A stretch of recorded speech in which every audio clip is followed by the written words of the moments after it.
Sekali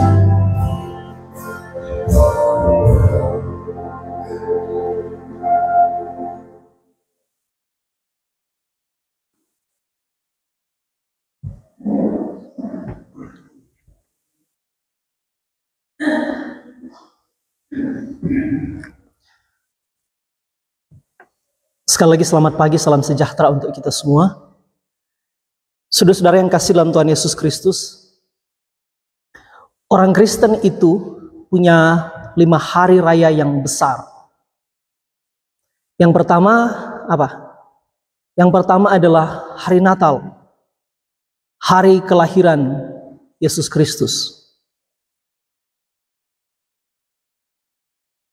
Itu terjadi 1 kali untuk selama-lamanya. Yang kedua adalah apa? Jumat Agung, hari kematian Yesus Kristus. Itu terjadi 1 kali untuk selama-lamanya. Yang ketiga, hari Paskah, hari kebangkitan Yesus Kristus dari kubur. Terjadi 1 kali untuk selama-lamanya. Yang keempat, hari kenaikan Yesus Kristus ke sorga. Itu terjadi 1 kali untuk selama-lamanya. Dan yang kelima adalah hari raya Pentakosta, hari turunnya Roh Kudus. Dan ketika Roh Kudus turun, Roh Kudus itu tidak pernah naik lagi. Dia turun dan terus menyertai setiap gereja Tuhan di sepanjang abad di segala tempat. Karena itu kita tidak pernah mengenal istilah di beberapa kelompok tertentu ada kebiasaan. Sebelum hari Pentakosta, mereka menjalankan ada yang disebut doa 10 hari. Bahkan kadang-kadang doa puasa selama 10 hari. Yang tujuannya adalah untuk apa? Untuk meminta Roh Kudus turun. Itu pemahaman yang dari mimbar ini saya katakan tidak benar. Karena Roh Kudus sekali turun, dia tidak naik lagi. Dia turun untuk terus menyertai semua orang yang beriman kepada Yesus Kristus di segala tempat, di sepanjang abad. Amin. Karena itu gereja kita harus berhati-hati dengan pengajaran-pengajaran seperti itu. Yang menarik adalah di dalam semua hari raya besar ini, kalau orang banding-bandingkan, persiapan-persiapan untuk merayakan atau memperingati hari-hari besar ini, kalau orang lihat misalnya Natal, berapa minggu persiapan Natal itu atau disebut minggu-minggu Advent? Berapa minggu tuh Advent? 4 minggu. 4 minggu toh? Tapi waktu mempersiapkan peringatan kematian Kristus butuh berapa minggu? Minggu sengsara yang dimulai dalam kalender gerejawi kita dimulai hari ini. Berapa lama waktu yang dipersiapkan? Yang diberikan oleh gereja lebih panjang dari masa-masa mempersiapkan Natal. Perlu 6 minggu kita merayakan, bukan merayakan, memperingati kesengsaraan, penderitaan kematian Yesus Kristus. Ini diberi porsi yang lebih besar daripada mempersiapkan dan merayakan Natal.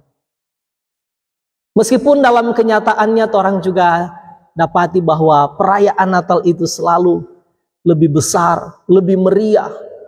Orang persiapan-persiapan untuk Natal itu luar biasa. Di segala tempat, di semua tempat di seluruh dunia kayaknya begitu.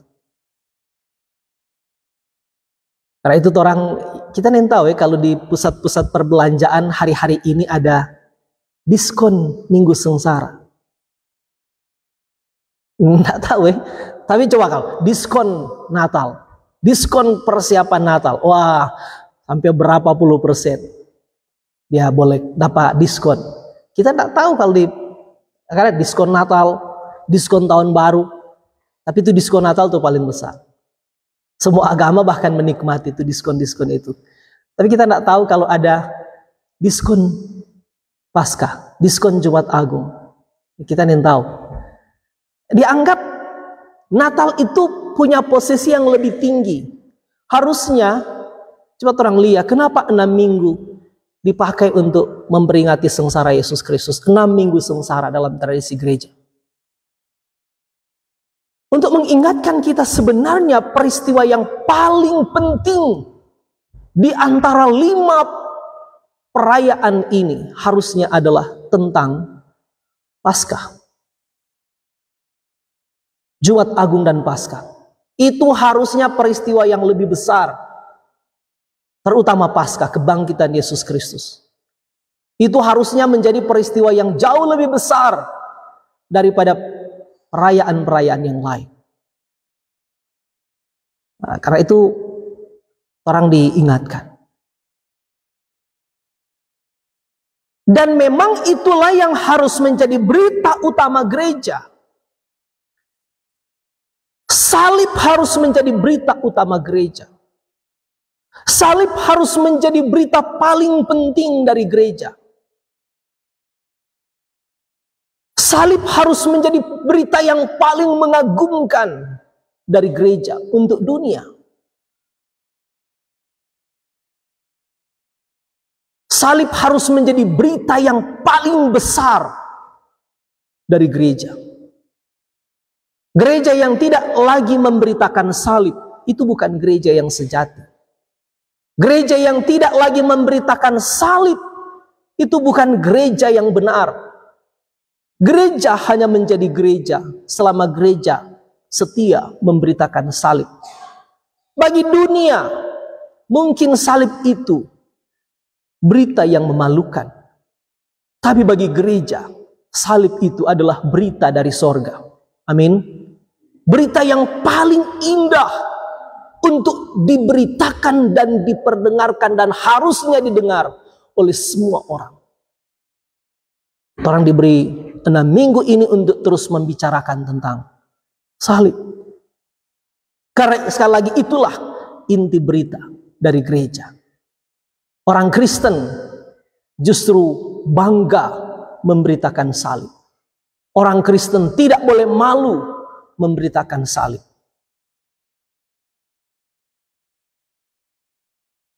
Dan ini harus terus-menerus diulang-ulang. Karena memang dalam kenyataan sekali lagi kita bilang, kadang-kadang tuh perayaan Natal itu justru menjadi lebih dahsyat, lebih heboh.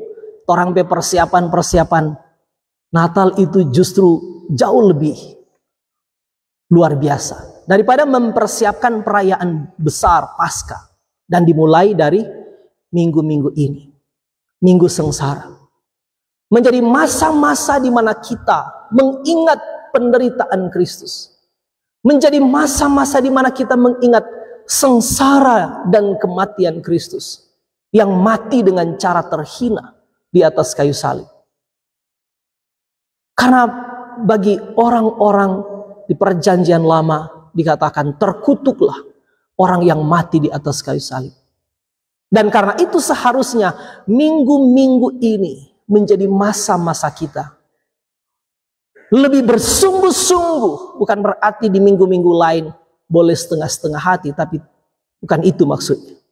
Tapi lebih bersungguh-sungguh kita menghayati sengsara Kristus. Dan seharusnya itu berimplikasi pada membawa kita makin bersungguh-sungguh dalam pertobatan. Menjadi masa-masa kita berjuang sambil meminta pimpinan Tuhan untuk memperbaiki kehidupan beriman kita. Menjadi masa-masa kita memulihkan relasi kita dengan Tuhan. Sekalipun pemulihan relasi kita dengan Tuhan bukan inisiasi kita.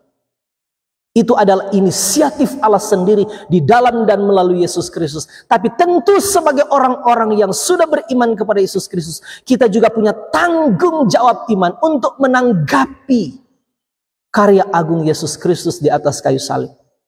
Dan harusnya di masa-masa minggu-minggu sengsara ini. Di beberapa tempat, malah di minggu-minggu sengsara ini, kalau boleh tidak mengadakan pesta. Ibadah boleh, tapi dia unsur pesta. Nah, termasuk nanti kalau tidak salah diagendakan peneguhan sidi jemaat.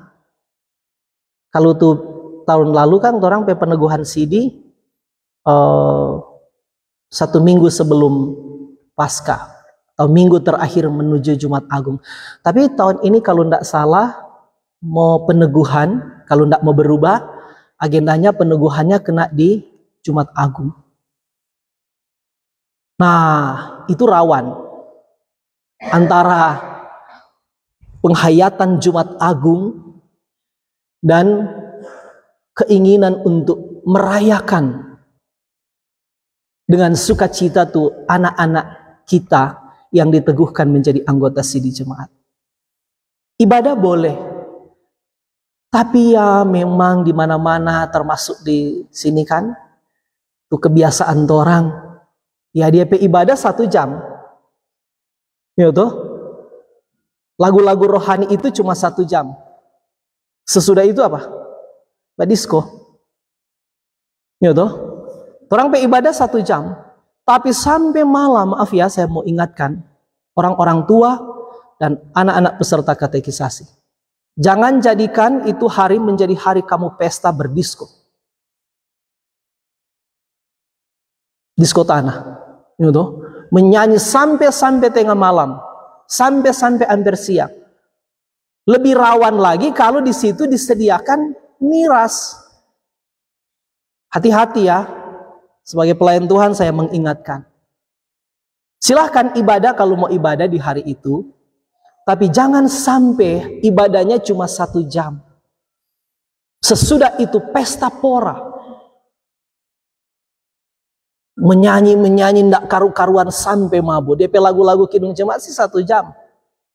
Sesudah itu, wah sudah mulai datang tuh lagu-lagu yang ndak war-war. Apalagi dinyanyikan sambil bermiras. Saya berharap orang tua memaklumi ini. Hari itu hari Jumat Agung. Bukan berarti kalau di luar Jumat Agung, oh boleh, berarti pendeta maksud tahu nanti jo tarek 1 kali Paskah. Pas orang tarek bersuka cita kebangkitan, dan orang merayakan tuh hari peneguhan sidi anak-anak kita. Ini peringatan karena di tempat-tempat tertentu kadang-kadang begitu kan. Ya dia pesta, dia ibadah cuma 1 jam. Ya apalagi kalau di hari itu tuh pendeta minta memimpin ibadah sampai beberapa. Ya kong lagi orang misalnya kurang kilat khusus misalnya tuh ibadahnya 15 menit, ibadahnya 10 menit karena mau dikejar waktu, semua minta dilayani. Soalnya ini ada banyak. Sampai berapa orang ketua kelas? 27, Kang, 27 orang yang sementara di sini. Nah, pendeta ini cuma 4 di sini. Jadi boleh wena, jangan cuma pendeta tua pimpin. Pelayan-pelayan khusus kolom yang layani di hari itu. So, cukupkan orang 4 beberapa minggu ini mempersiapkan orang supaya boleh di jam yang sama. Sama waktu bobot ibadah yang dipimpin pendeta dan ibadah yang dipimpin penatua dieken. Sama kan. Nah, Tuhan yang kita layani adalah Tuhan yang sama, Alkitab yang diberitakan adalah Alkitab yang sama. Tapi intinya kita mau ingatkan khusus kepada peserta katekisasi, jangan menuntut mama dan papa bikin akang pesta di hari itu. Jangan. Hari itu menjadi hari yang sakral. Hari Jumat Agung. Siang peneguhan plus ibadah Jumat Agung, nanti sore mungkin jam 2 atau jam berapa orang mau perjamuan kudus. Jadi satu kali lagi kita ingatkan, beserta katekisasi dan orang tua, bijaksanalah orang hari itu. Silakan ibadahnya boleh, ketua jemaat bilang, ya kalau ibadah enggak larang kan, orang mau ibadah kok. Tapi unsur pestanya itu yang biasanya berlangsung sesudah ibadah kan. Hati-hati tentang itu. Supaya betul-betul pemaknaan, perayaan, peringatan, perenungan kita di minggu-minggu sengsara sampai Jumat Agung, itu betul-betul kita mendapatkan kekayaan rohani dari Tuhan. Tidak hanya sekedar rutinitas, masih ada kok tahun depan. Jangan. Kita tidak pernah tahu berapa lama waktu yang Tuhan izinkan kita jalani hidup di muka bumi. Nah, saudara-saudara yang kekasih dalam Tuhan Yesus Kristus, jadi itu sekali lagi 5 hari raya besar gereja. Nah, mulai hari ini kita masuk pada minggu sengsara yang pertama. Sekali lagi saya katakan tadi, justru di minggu-minggu sengsara ini, berita yang paling besar adalah berita tentang salib. Berita tentang pengorbanan, penebusan Kristus yang dikerjakannya di atas kayu salib. Minggu ini kita membaca merenungkan Mazmur pasal 32. Kita belajar beberapa hal penting dari sini. Mazmur pasal 32 ini sebenarnya dilatar belakangi oleh pengalaman iman dari Daud. Saudara kalau baca di dalam 2 Samuel pasal 11 dan pasal 12. Di situ diceritakan tentang satu kejahatan besar, satu dosa besar yang dilakukan oleh raja besar di Israel, Daud. Ketika Daud melakukan dosa persinahan dengan Batsheba dan membunuh suami Batsheba yaitu Uria. Itu dosa yang betul-betul memunculkan kemarahan yang sangat besar. Dosa besar dilakukan oleh orang besar dan memunculkan kemarahan yang sangat besar dari Tuhan. Saudara nanti baca perincian cerita itu di 2 Samuel pasal 11 dan pasal 12. Cerita itu cerita yang sangat populer kan. Daud bersinah dengan istri orang. Dan sesudah itu dia merancangkan pembunuhan terhadap suami orang itu, Uria. Dia setting sedemikian rupa supaya Uria mati. Apa perasaan Daud di masa-masa itu? Di 2 Samuel pasal 11-12 tidak diceritakan. Tapi di pasal 32 ini dia ceritakan. Walaupun pendek saja kalimat, tapi sedikit memberi gambaran bagaimana dia keadaan batin waktu itu. Di sini diceritakan. Dia sendiri menceritakan itu setelah peristiwa itu. Apakah Tuhan berdiam diri ketika Daud melakukan dosa yang besar itu? Tidak. Alkitab bilang apa? Tuhan kemudian menyuruh Nabi Nathan datang pada Daud. Wah, saudara tahu cerita itu di 2 Samuel 11-12. Nathan dengan strategi penggembalaan yang menarik. Dia mungkin datang pagi-pagi. Selamat pagi Raja, selamat pagi. Ada apa ini tumben Nabi datang pagi-pagi? Nggak bilang sih pagi, cuma kita membayangkan saja. Raja, kita kok mau minta pendapat Pak Raja? Oh iyo, biasanya Raja yang minta pendapat Pak Nabi. Tapi kali ini kok ada apa ini Nabi mau minta pendapat Pak Raja? Begini kuat Raja, kira-kira begitu Nathan bilang kan. Raja, di kota ini ada satu orang yang sangat kaya. Dia punya beribu-ribu ekor ternak kambing domba. Kaya sekali.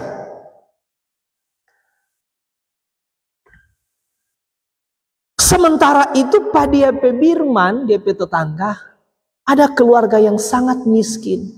Cuma punya 1 ekor domba. Dan domba itu begitu disayangi, dia ada pelihara dari kecil seperti merawat anaknya sendiri. Kalau makan, dia makan dengan cara dia sendiri suap. Kalau mau minum, dia kasih minum dari DP gelas. Cuma itu. Dan dia rawat sama dengan dia merawat DP anak perempuan. Dia sayang sekali tuh domba itu. Begitu Nathan bercerita. Nah, satu waktu raja, tuh orang kaya ini kedatangan tamu. Anehnya tuh orang kaya ini, dia menyesal mau ambil DP salah satu dari DP ternak yang begitu banyak.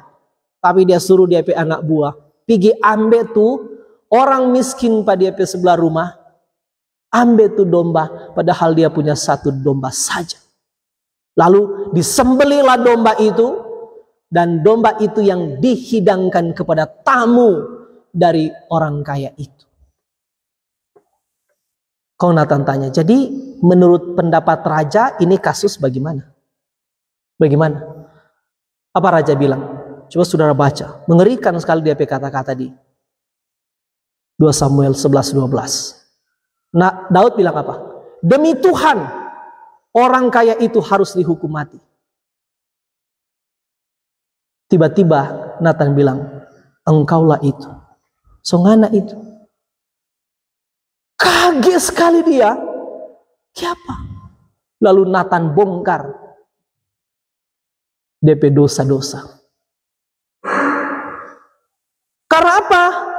Ternyata selama sekian waktu Daud melakukan dosa persinahan dan dia merencanakan pembunuhan terhadap suami Batseba itu.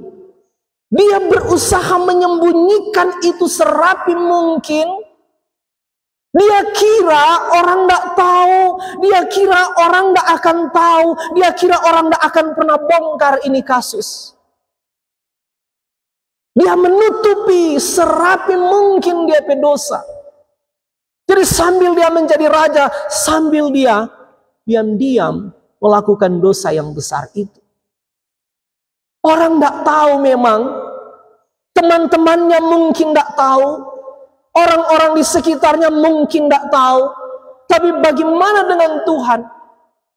Dan Tuhan seolah-olah berdiam diri untuk sementara waktu, membiarkan dia apa yang akan dia lakukan setelah dia jatuh dalam dosa. Apakah dia akan tetap menikmati dosa? Apakah dia akan terus berkubang di dalam dosa? Ataukah dia akan cepat-cepat bertobat? Ternyata sekian waktu itu kita tidak tahu berapa waktu yang terjadi antara dosa persinahan Daud dengan Batseba istri orang itu sampai waktu Nathan datang. Orang tidak tahu. Tapi dalam kurun waktu ini mungkin memang tidak ada orang yang tahu. Mungkin memang diatur serapi mungkin. Diatur sedemikian hebat supaya jangan ada orang yang tahu. Karena ini akan menjadi aib besar bagi bangsa Israel. Tapi di ayat-ayat yang orang baca di Mazmur 32, ternyata Daud kasih tahu DP isi hati. Sebenarnya selama itu dia juga tersiksa. Dia juga tertekan. Itu yang dia bilang kan? Saudara baca mulai ayat 3. Selama aku berdiam diri, ini maksudnya selama rentang waktu antara dia berzina itu sampai Nathan datang menegur dia, ini yang dia bilang. Selama aku berdiam diri, tulang-tulangku menjadi lesu karena aku mengeluh sepanjang hari. Sebab siang malam tanganmu menekan aku dengan berat. Sumsumku menjadi kering seperti oleh teriknya musim panas. Nah, di 2 Samuel itu orang tidak dapat kesan itu. Orang tidak tahu bagaimana dia punya perasaan. Tapi sebenarnya ini Mazmur adalah ungkapan Daud setelah Nathan datang menegur dia. Dia juga dengan jujur bilang, sebenarnya selama itu kita tersiksa, baik secara fisik maupun secara mental. Baik secara jasmani kita merasakan bagaimana beratnya tekanan yang Tuhan kasih. Kita juga sebenarnya tidak enak di masa-masa itu. Kita juga sebenarnya sangat bergumul di masa-masa itu. Sebenarnya, ketika saudara melakukan dosa yang besar, lalu saudara merasa sangat bergumul, saudara merasa sangat tertekan, saudara merasa terintimidasi, saudara merasa sangat berat tekanan yang datang, saudara gelisah, saudara bergumul, itu tanda dua hal. Tanda iman. Yang kedua, tanda kasih karunia Tuhan. Orang-orang yang tidak beriman kepada Kristus tidak akan diberi kegelisahan ini.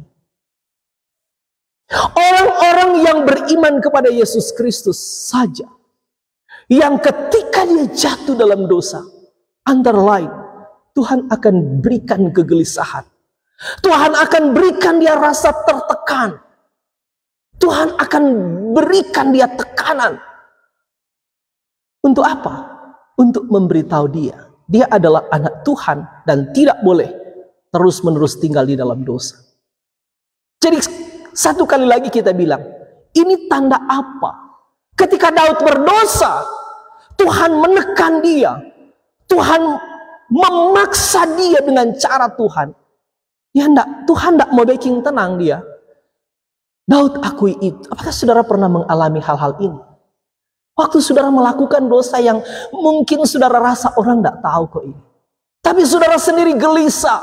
Saudara sendiri tertekan. Saudara sendiri diintimidasi oleh rasa bersalah. Justru itu menjadi tanda yang baik. Itu justru tanda saudara orang yang dipilih Tuhan. Tuhan tidak ingin kita berlama-lama di dalam dosa. Amin. Tapi kalau saudara sebaliknya melakukan dosa dan saudara tidak pernah merasa bersalah, saudara menikmati dosa. Jadi bukan hanya melakukan dosa, saudara sendiri menikmati dosa. Saudara bersuka cita, saudara merasa tidak apa-apa, saudara merasa tidak apa-apa, tidak ada orang yang tahu, dan saudara tidak merasa bersalah. Justru itu tanda bahaya. Jangan-jangan saudara memang sedang dibiarkan oleh Tuhan. Saudara bukan orang pilihan Tuhan. Kita mungkin memang bukan orang-orang yang telah ditentukan menjadi anak-anak Tuhan. Sehingga Tuhan bilang, sudah biar saja dia menikmati dosa sampai menunggu hari pembinasaan.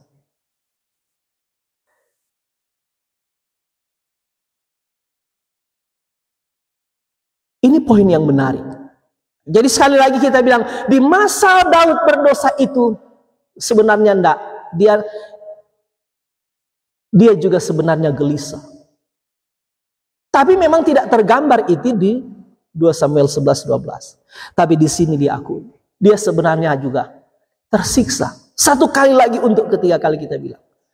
Justru kegelisahan, ketakutan, tekanan, ketidaknyamanan di dalam dosa itu menjadi tanda iman sejati.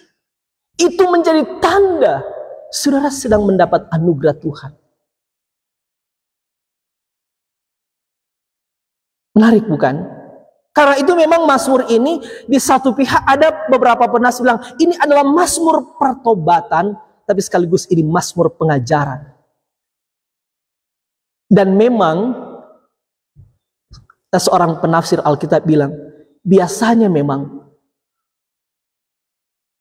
itu pengajaran-pengajaran, secara khusus pengajaran-pengajaran tentang bagaimana indahnya orang yang mendapat pengampunan, itu menjadi lebih kuat dia pesan kalau diberitakan oleh orang yang telah mengalaminya terlebih dahulu. Lebih kuat dia pesan karena dia sendiri telah mengalami. Jadi itu dia perasaan. Satu kali lagi kita bilang, kalau ada orang yang wah kok dia berdosa tapi dia sendiri kayaknya enggak merasa bersalah. Tidak ada rasa tanda-tanda penyesalan. Tidak ada keinginan untuk bertobat. Tidak digelisahkan dengan dosanya. Justru itu menjadi sesuatu yang menakutkan. Bukan sesuatu yang indah untuk dibanggakan.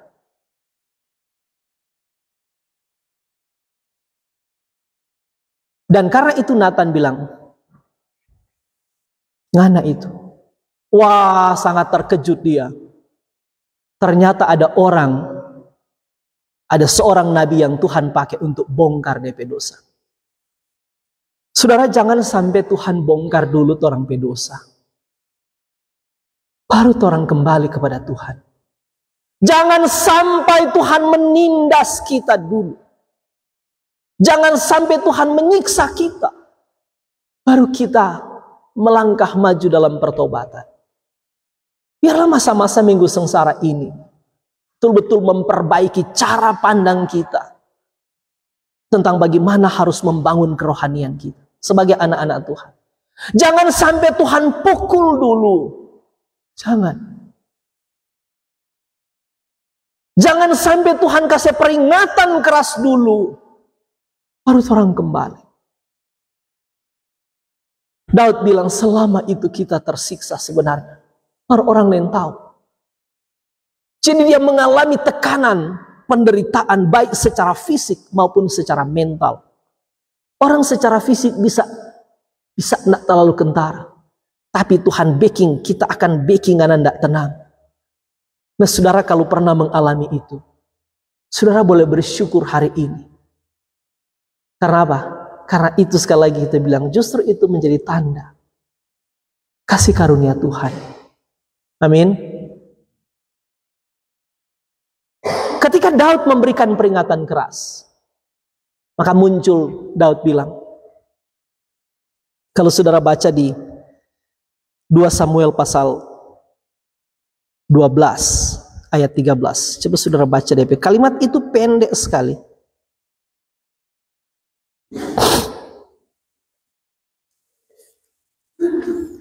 2 Samuel 12 ayat 13.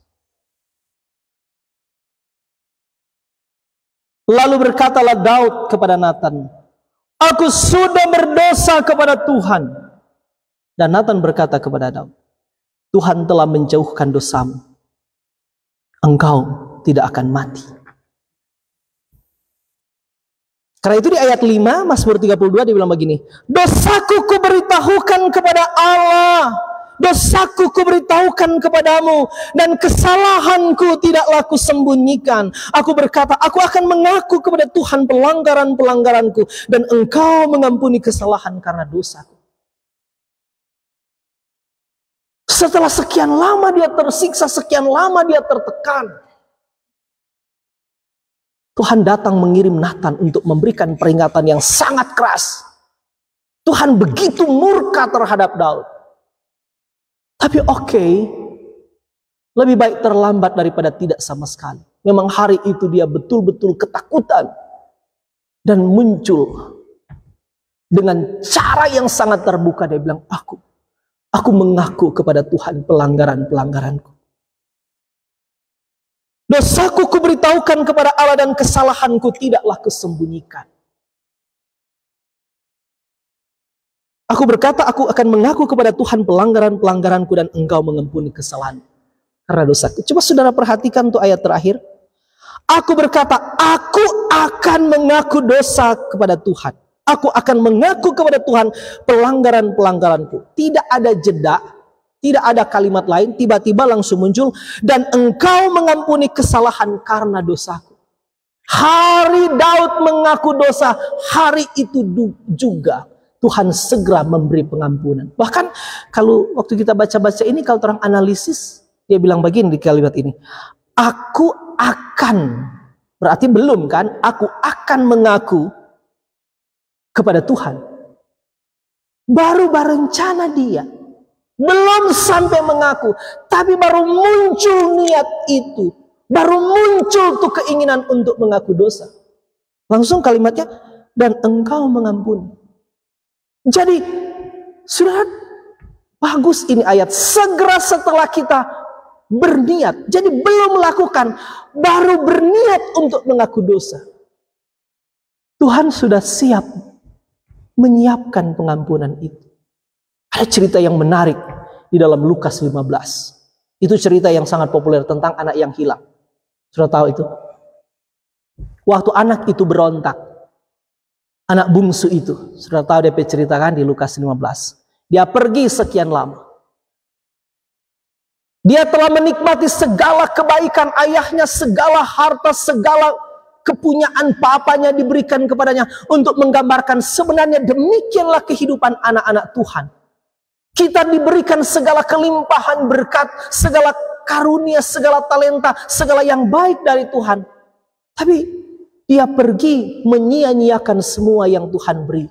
Gambaran dari anak bungsu itu pergi menyia-nyiakan semua yang diberikan papanya.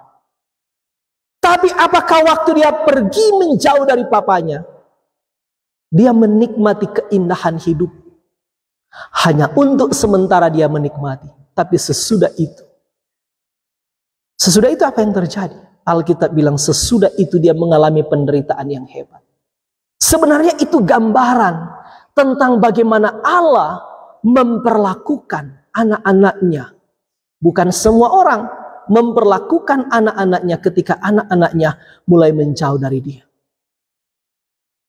Anak itu dibiarkan gelisah, ketakutan, menderita, sengsara. Bahkan sampai di titik tertentu, dia bilang, rasa-rasanya sampai makanan babi ini kita mau makan. Saudara, dalam konteks orang Sonder, babi itu tidak masalah. Babi itu berkat.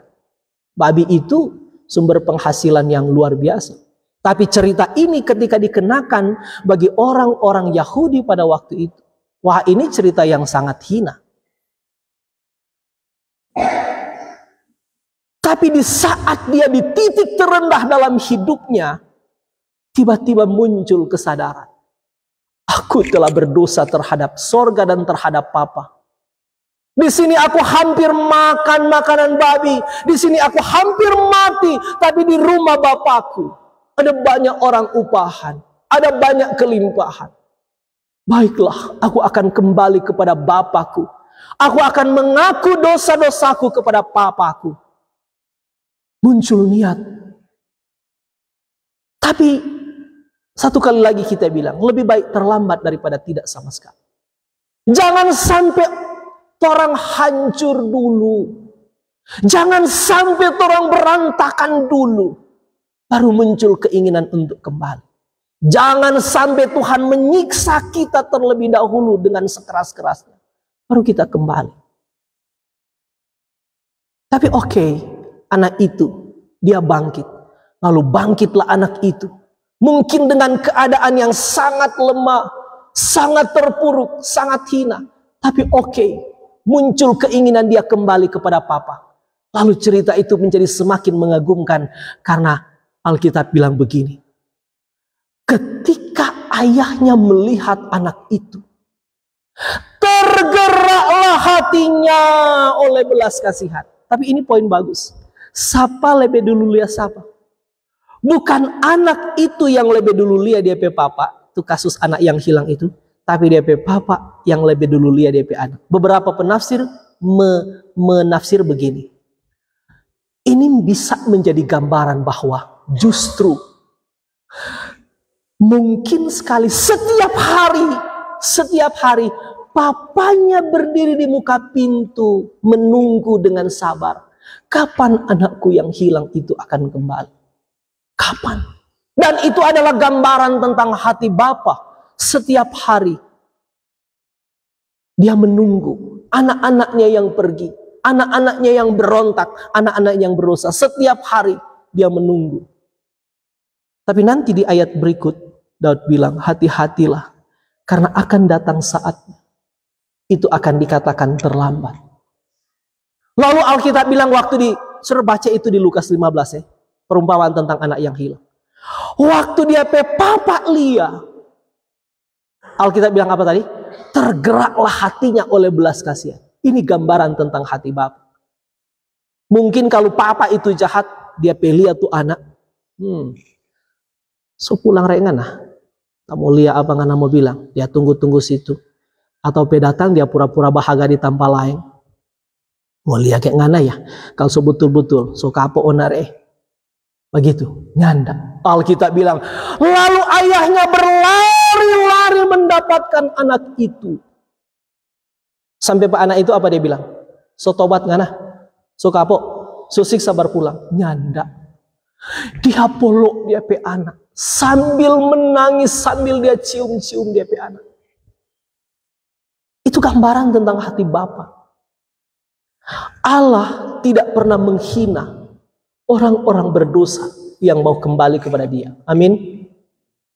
Tuhan tidak hina, dia pe Papa tidak hina dia. Nanti so kurus kering anak berpulang. Nanti so menderita. Nanti so tidak ada apa-apa baru anak pulang.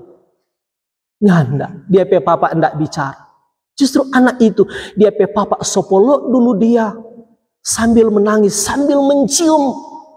Kata Alkitab, lalu anak itu bilang, "Pa, aku telah berdosa terhadap sorga dan terhadap Papa. Aku tidak layak menjadi anak Papa. Jadikan saja aku orang upahan." Bahkan dia sendiri merasa dia tidak layak. Tapi, wah, Papa itu tidak bicara. Satu kalimat pun dia pe Papa tidak bilang, "Oke, ngana yang minta ya. Ngana yang minta, bukan itu Papa pe kemauan, baru ngana yang minta." Ya enggak. Alkitab bilang apa? Ayahnya merangkul anak itu, dia bawa di rumah. Dia tidak bicara sedikit pun.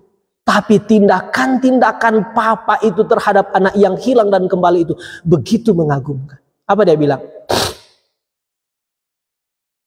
Ya suruh dia pe pembantu bawa kemari 4 hal. Sudah pernah perhatikan enggak itu?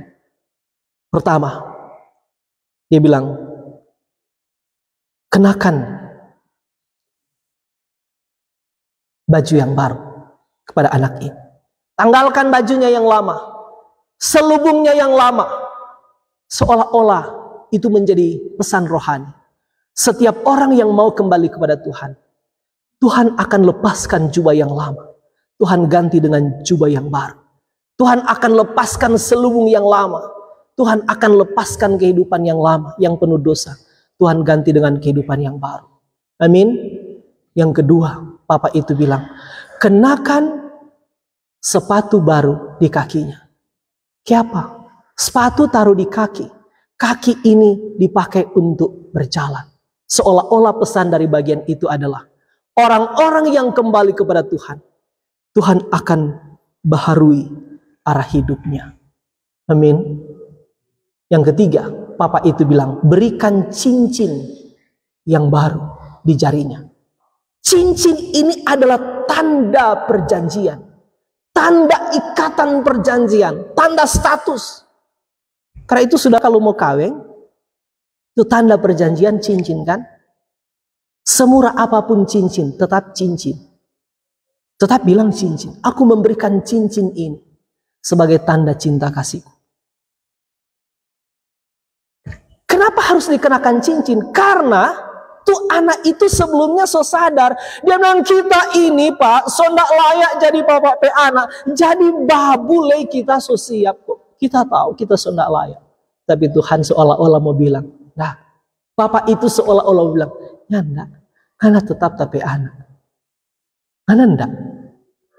Ngana pe keinginan itu ndak. Kita tetap mengakui ngana kita sebagai kita pe anak. Tandanya apa? Dia kasih cincin. Pengakuan, tanda status. Berapa hancur orang itu. Berapa dalam dia telah jatuh. Waktu dia kembali, Tuhan sanggup pulihkan dia status. Amin. Daud, jauh sebelum cerita anak yang hilang di Lukas 15 itu. Ini dia bayangan ada di sini. Lalu yang keempat, Papa itu bilang apa? Di dalam cerita anak yang hilang. Sembelilah sapi yang paling gemuk, sembelih. Kita akan berpesta. Siapa mesti kasih sapi yang gemuk? Boleh juga, ini anak lekok kurang ajar. Cari juga kamar tuh sapi kecil yang kalau boleh tuh sapi sedekat-dekat mau mati. Dia bikin rugi juga ini anak-anak ini. Nyanda. Papa itu bilang, cari sapi yang paling gede, yang paling gemuk. Kita sembelih. Kita akan berpesta karena anakku yang hilang telah didapat kembali. Anakku yang mati telah hidup kembali. Untuk mau tahu apa?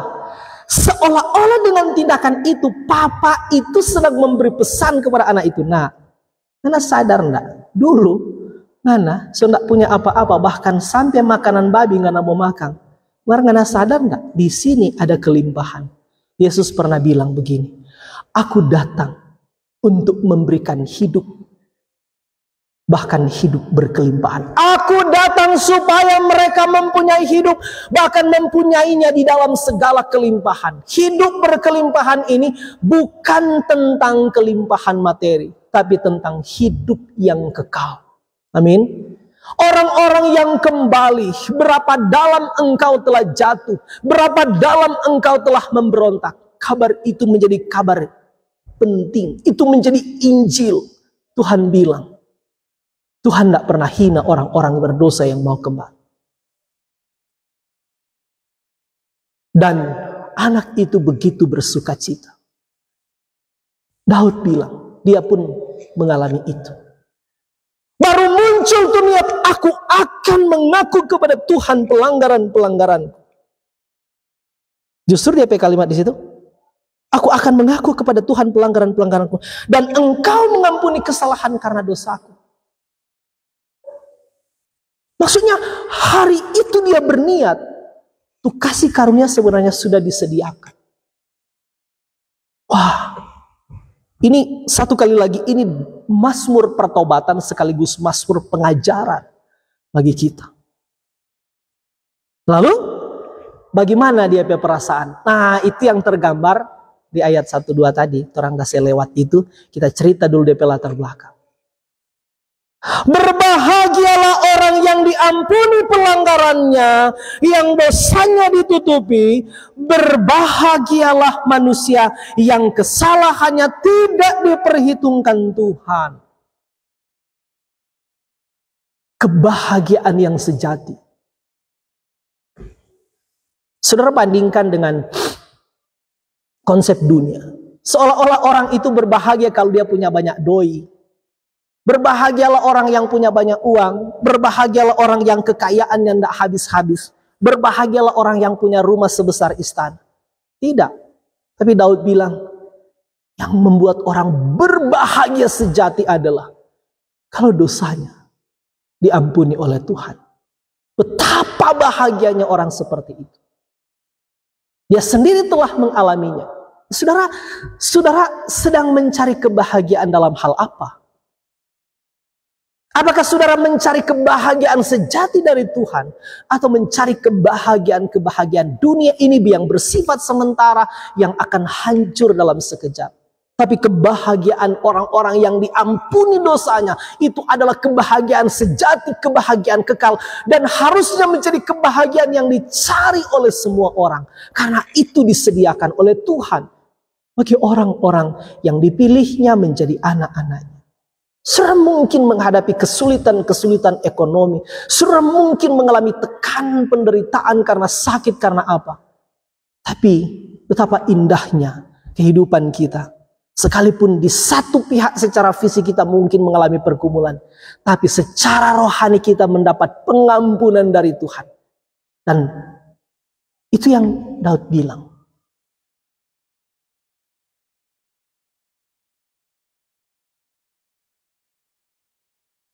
Tapi mulai ayat 6, setelah dia menyaksikan dia pengalaman iman, dia mulai memberikan kalimat-kalimat yang bersifat mengajak dan mengajar. Mengajak dan mengajar orang lain.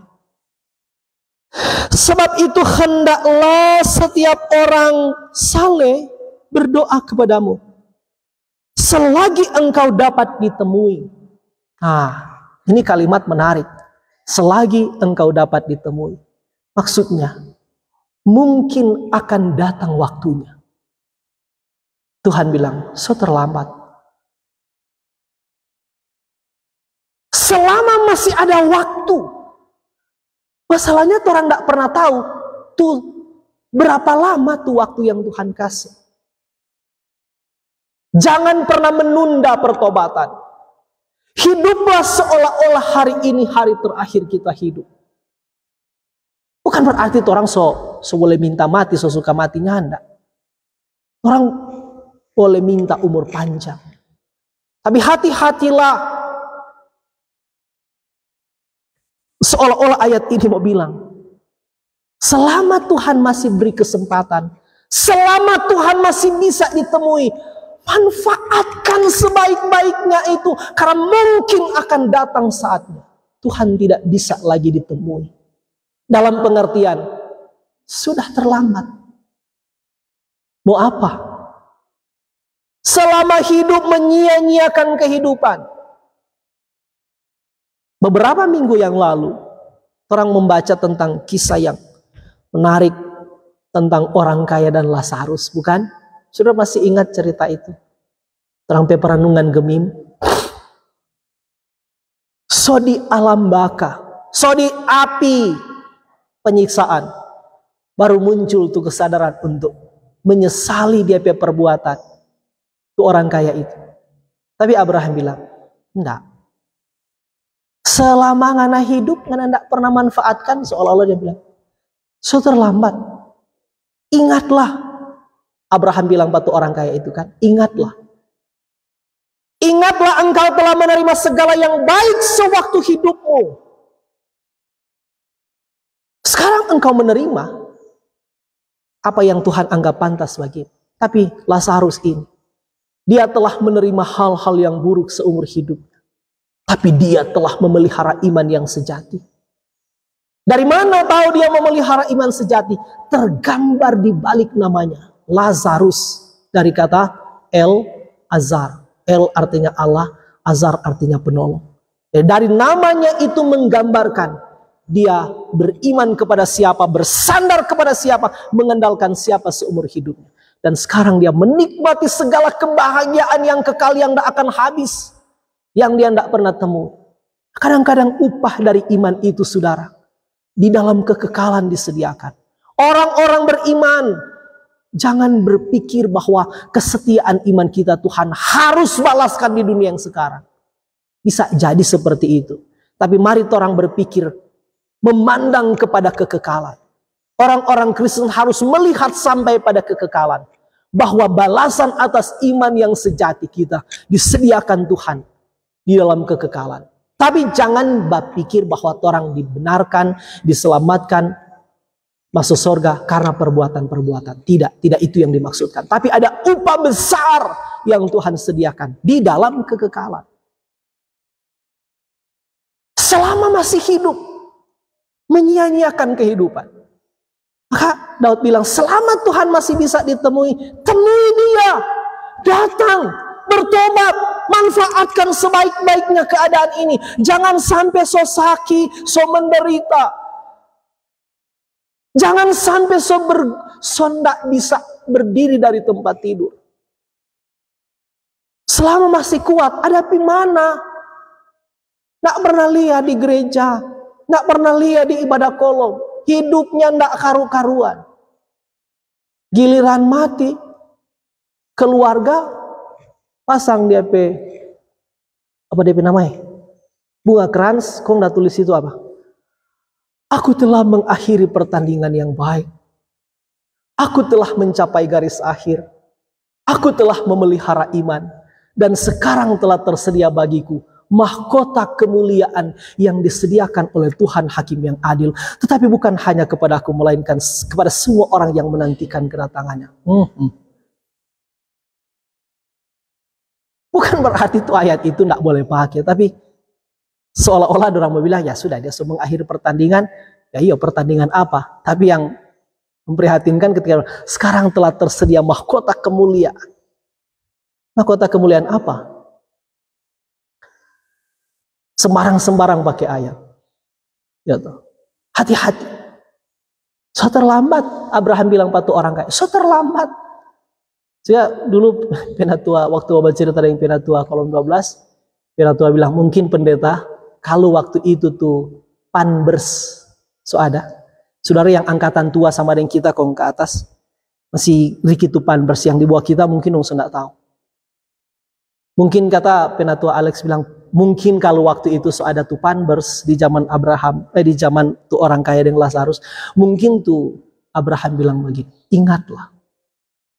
Ingatlah lagu Panbers. Terlambat sudah,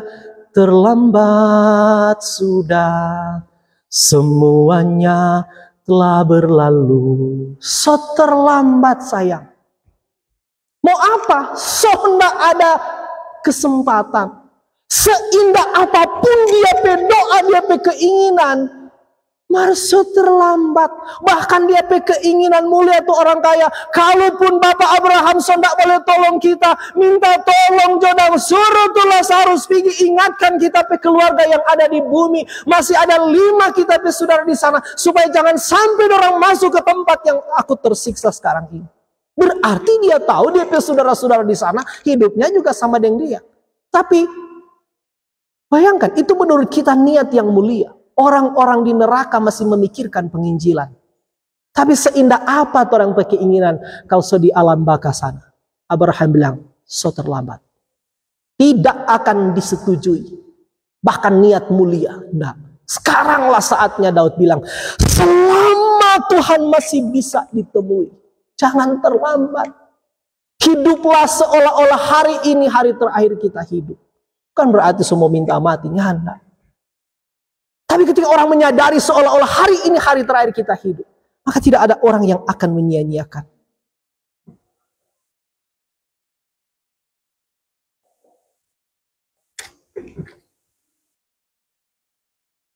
Ayat 7 bilang apa? Engkaulah persembunyian bagiku. Terhadap kesesakan, engkau menjaga aku. Engkau mengelilingi aku, sehingga aku luput dan bersorak.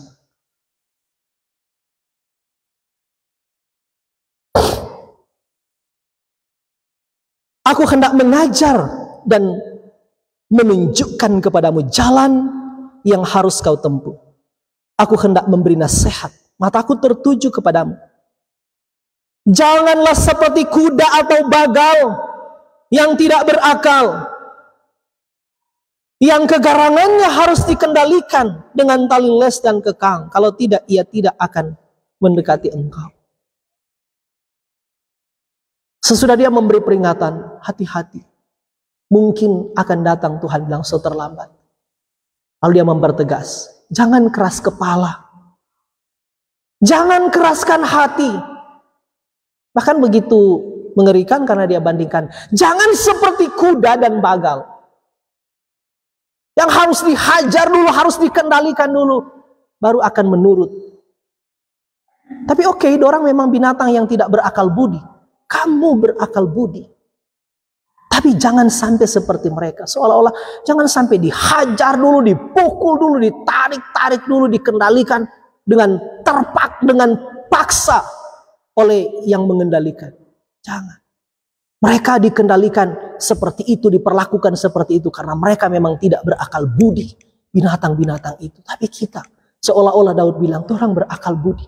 Setiap kali mendengarkan firman, setiap kali itu Tuhan sedang memberitahu cinta kasih-Nya. Jangan keraskan kepala, jangan keraskan hati. Karena berpikir masih lama kuat, belum. Dan pada bagian akhir sekali lagi dia membandingkan apa yang akan dialami oleh orang-orang fasik dan oleh orang-orang yang jujur, orang-orang benar. Banyak kesakitan diderita orang fasik. Tetapi orang percaya kepada Tuhan dikelilinginya dengan kasih setia. Bersukacitalah dalam Tuhan. Bersorak-sorailah, hai orang benar. Bersorak-sorailah, hai orang-orang jujur. Sekali lagi, di awal dia bilang, berbahagialah orang-orang yang kesalahannya, yang dosanya, yang pelanggarannya diampuni oleh Tuhan. Dan diakhiri sekali lagi DP kalimat dengan, betapa melimpahnya sukacita dari orang-orang yang mendapat belas kasih Tuhan. Tapi betapa celakanya orang-orang yang tetap hidup mengeraskan hati, keras kepala, dan tetap merasa enjoy di dalam dosa. Pilihannya ada pada kita. Tuhan tidak pernah memaksa, tapi Tuhan telah memberikan. memberikan firman-Nya untuk kita tanggapi. Sekali lagi, kesaksian Daud dan pengajaran-pengajaran setelah dia mengalami masa-masa yang berat itu, harusnya itu juga menjadi pesan indah. Di sini dosanya ditutupi, tapi yang dikerjakan oleh Yesus Kristus itu lebih sempurna. Sehingga Mazmur 32 ini bersifat bayangan terhadap Injil. Kristus sudah mati di atas kayu salib, mencurahkan darahnya, bukan hanya meneteskan darahnya. Saya yakin satu tetes darah Yesus cukup untuk menghapus dosa kita. Tapi Alkitab bilang bukan meneteskan, dia mencurahkan darahnya. Tuhan tidak punya kewajiban untuk menyelamatkan kita. Yesus tidak punya kewajiban untuk mati bagi kita. Lebih mudah dan lebih adil jika dia menghukum kita karena keberdosaan kita. Tapi ingatlah, dia telah memilih untuk mati menggantikan kita. Ketika dia di atas kayu salib, dia merentangkan tangannya. Muncul kalimat-kalimat yang begitu indah. Salah satu kalimat yang sudah berulang-ulang kita sampaikan. Salah satu kalimatnya adalah dia bilang, Bapa, ampunilah mereka. Karena mereka tidak tahu apa yang mereka perbuat. Betul. Apakah betul waktu orang berdosa, orang tidak tahu yang orang perbuat? Bagaimana dengan Daud? Ternyata dia tahu. Lalu, kenapa Yesus di atas kayu salib bilang, Bapa ampuni mereka sebab mereka tidak tahu apa yang mereka perbuat?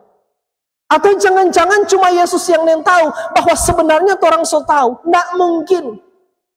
Saya sudah pernah terangkan ini berkali-kali.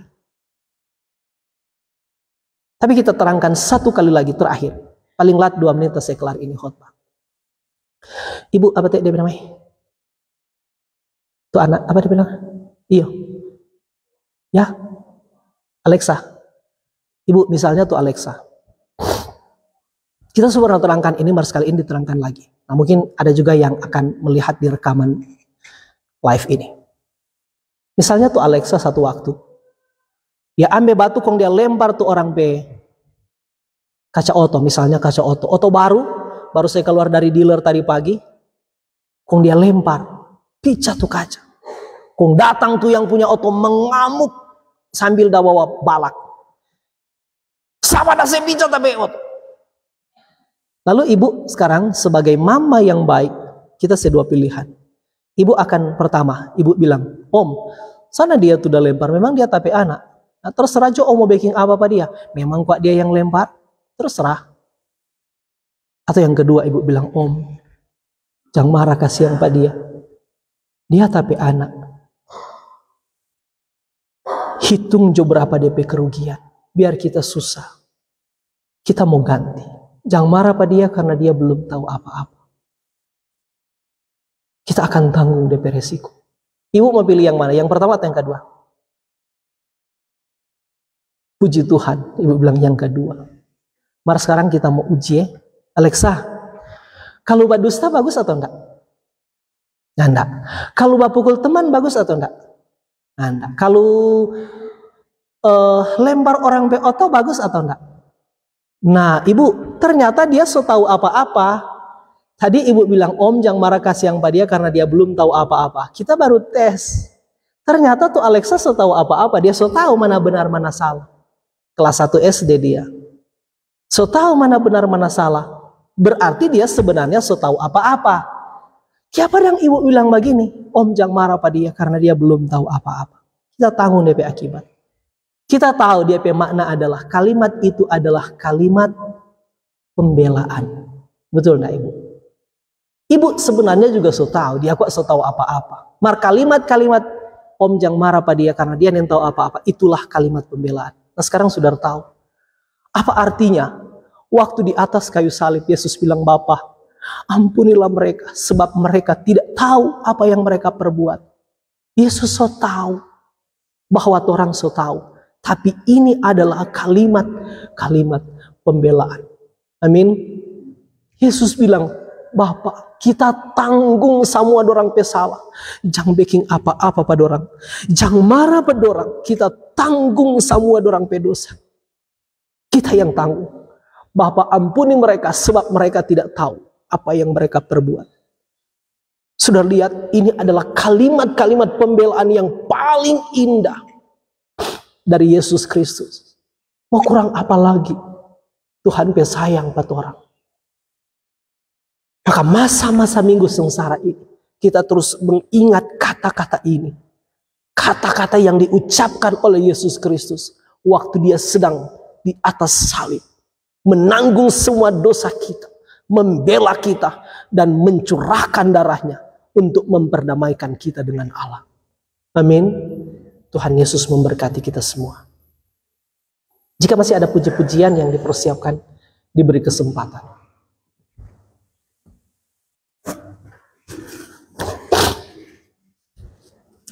Puji-pujian